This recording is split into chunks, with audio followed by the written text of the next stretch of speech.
Good morning. I'm Joyce Tischler, and I'm your worship associate this morning. My birthday is coming up. Please send gifts. I was born on April 10th, the same day as my brother, except he was born 6 years before me. My big brother, Stephen Tischler, I called him Stevie, asked his mom and dad for a red truck on his 6th birthday. Instead, his mother was in the hospital having a baby, and then she brought home this stupid baby girl who couldn't do anything. When I was old enough that I could do something, Stevie told me that I was his birthday present, and I had to do whatever he said. And he turned out to be right about that. Our birthday was the one day of the year when we were more than brother and sister. We were twins.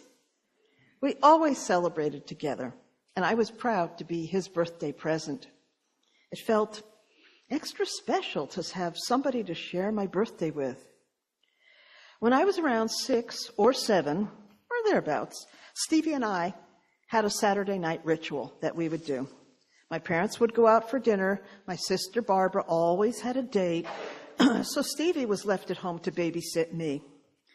Dad would give Stevie enough money to buy dinner from our favorite restaurant, which was a Chinese takeout place. And that was about a mile away from our house in Queens, New York. And in those days, by the way, if you don't know, Jewish people who lived in New York City consumed enormous quantities of Chinese takeout food. So we would ride Stevie's bike to the takeout place. I would sit balanced on the handlebars, of course. No helmets, no protective equipment, right. Cars driving by us.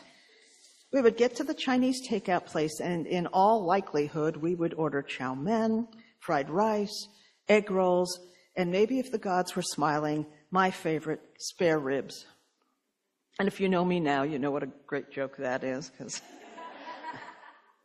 we'd get our food, and we'd head back on Stevie's bike, me on the handlebars, the Chinese food in those little paper boxes with the metal handles, wrapped up nice and tight in a plastic bag. And we'd eat the Chinese food, and we'd watch wrestling matches on TV. And we'd imitate the moves and the yells. Stevie taught me how to get out of a headlock. Actually, he put me into a headlock and told me to figure out how to get out of it. Obviously, I did. And that was our Saturday night ritual. The bike ride to the Chinese takeout place, the handlebars, the chow mein, wrestling on TV, the headlock, occasionally a nice game of 52 pickup. By the time I was 11, Stevie went off to college. We were all so proud of him. Cornell University, Aggie undergrad, and veterinary school. He was my father's dream come true. He was my amazing big brother. And our relationship changed a bit. Stevie became more protective of me. He was no longer annoying most of the time. Now I called him Stephen. I did whatever Stephen told me to, willingly, because it always seemed like the right thing to do. Like when he came home from Cornell in the spring of 1968 and told 15-year-old me that I had to go volunteer for Eugene McCarthy to be president. And I did. And that was the summer I decided to become an attorney and to work to change the world. And one summer, Stevie visited a far-off place called California. And he came back and told me that it was the coolest place in the world and that we should both move there. And we did. And for the remainder of our time together, he was my rock. He was the one person I could always count on. I never doubted that he would always have my back. He proved it over and over again. In August of 2000, Stevie was walking his dogs near his home, and he suffered a massive heart attack. He died instantly. He was only 53. And there's a hole in my life, and it remains unfilled. And I always miss him, always. And there was so many times that I've just wanted to talk to him, and I wish he were here to talk. Well, our birthday's coming up, April 10th. 20 years ago, I created a ritual that I do every year on that day. I go someplace quiet, pleasant, maybe a restaurant, maybe a park, and I have a long talk with Stephen. He responds to me in my imagination. I tell him what's happened in the past year, the highs, the lows, how I'm doing, what's happening in the lives of our family members. I remind him that I'm teaching at the law school, and he acts like he's jealous, but he's also proud. He sees through my eyes, so I'm going to show him the beautiful woods that we live across from, the woods that are here all over the place in the Portland area. Stephen loved to go bird watching. And he's going to tell me that I really ought to learn the identity of each species of bird in the Pacific Northwest. And I will, eventually. Stephen's going to be apoplectic when I tell him about Trump. But I can't avoid the topic. He needs to know. For years, I didn't tell people that I spend time with Stephen on our birthday. I thought it might seem macabre or pathetic. Jenny's crying. Jenny's crying. She always cries. But recently, when I've told people, their response has been, what a nice ritual. There's a saying that death ends a life, but not a relationship. My relationship with my brother continues. And this ritual helps me to honor who he was and how much he still means to me. And it brings me connection and peace. Today's reading is a poem written by Dina Triest. Hi, Dina. As part of a group project with her poetry group, the Mid-Valley Poetry Society, of which she's been a member for many, many years. The title of the poem is Our Ritual. On New Year's Day, we drive through Oregon's green Willamette Valley, searching out white dots on the horizon. A flock of swans, far from their tundra. The bird's whiteness, gleaming against gray sky, seems a message of promise for the year ahead. We scan the fields for hours. Finally, when we reach the last marsh, we spot them, long white necks, dipping down, then upending, gliding in pairs, mates for life. We breathe deep, confident we have set the year in place as we turn toward home.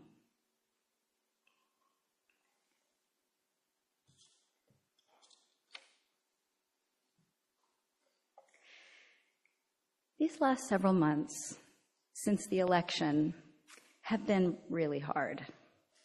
News contains something shocking every day.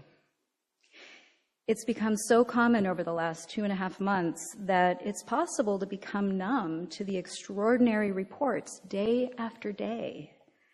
But I'm not numb. Fear of the uncertainty and chaos keeps me a bit on edge. In fact, I've experienced anxiety about the future in ways I've never experienced before. And being a news junkie doesn't help.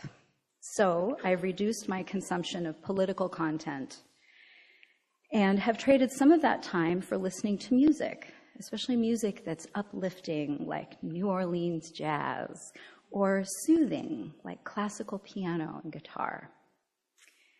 Focusing on what's going well, or at least that is generally favorable, also helps. And I take comfort in daily rituals like exercise, work, cooking, reading. Another ritual is our dinner time gratitude toast. And here's how it goes. Very simple. For our happiness, health, wealth, friends and family, and those who watch over us, we give thanks. Just this week, my husband Steve had the idea to add the word freedom because we need to acknowledge and give thanks for the freedoms that we have. Freedoms are being taken away, and therefore we should not take for granted what we have. It turns out Michelle Langley, Associate Professor of Archaeology at Griffith University in Australia, has been researching and studying rituals in ancient societies and has concluded that one of the main reasons for rituals is to help reduce individual and collective anxieties, especially when we are facing uncertain times.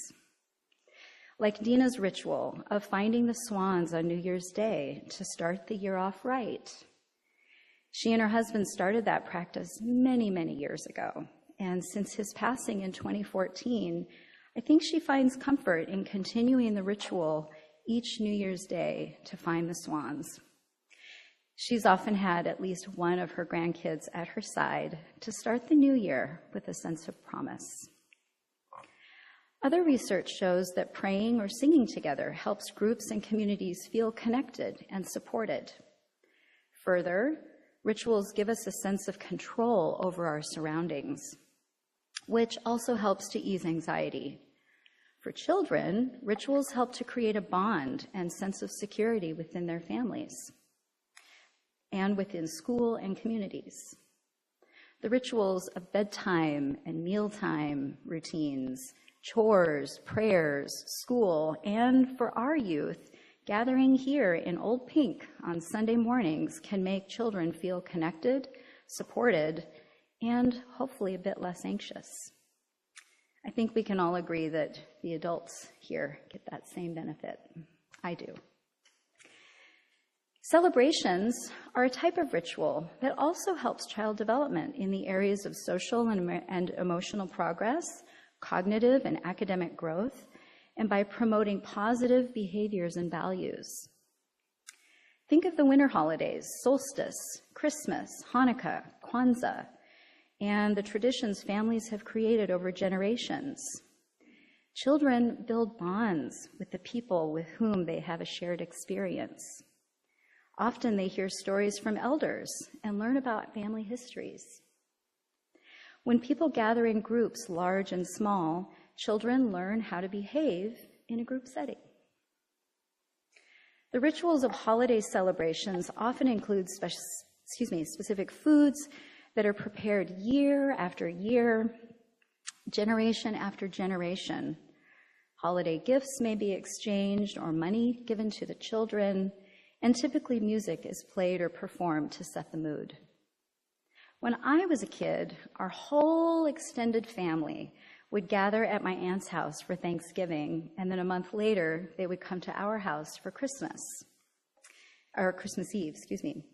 I felt part of something, safe in a large bonded group, eating foods that were familiar and comforting, like turkey at Thanksgiving, ham at Christmas, and for both, we got mashed potatoes and gravy, and dessert.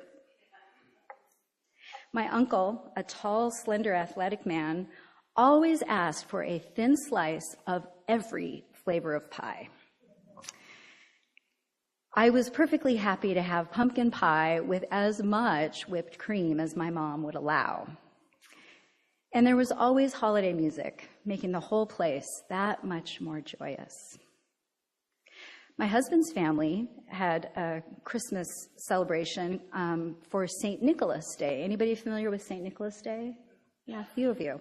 I'd never heard of it before meeting him. And it's a Western European holiday that involves a visit from St. Nick on December 6th. And at that point, he's coming to check in and see how the kids are doing. And when he does, that's to help him decide what's he going to bring on Christmas, if anything, right? So Steve's family would put the stockings up on the mantle the night before, and the next morning the kids would either find coal or candy.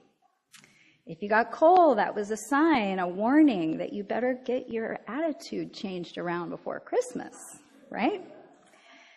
There are other variations on this holiday. A friend of mine celebrates St. Nicholas Day too, but instead of putting the stockings up on the mantle, they put their boots out on the front porch. Save Santa having to come down the chimney too many times, I think. Some of our rituals for celebrating Christmas are only a little bit different since Steve and I are now the grown-ups. I didn't regularly attend church as a kid, but we come to Christmas Eve service, and then we'll all go out for dinner. On Christmas morning, we have a more quiet and intimate time together with our kids and their Nana, Dina. And it's always complete with pastries and either lattes or hot chocolate.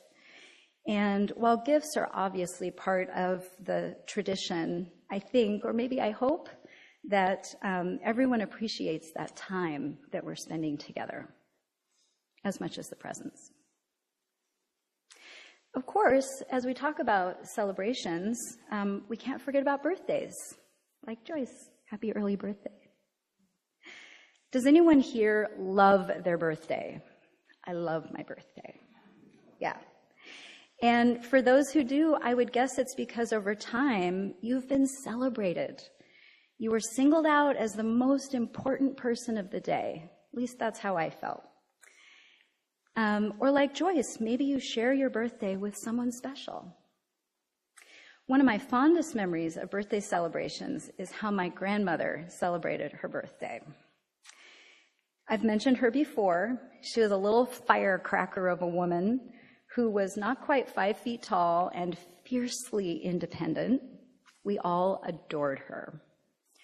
On her birthday every year, there would be a family dinner in her honor, and before the cake was cut, a space was cleared next to a wall and a nice pillow put down on the floor in front of the wall so that Grandma could stand on her head.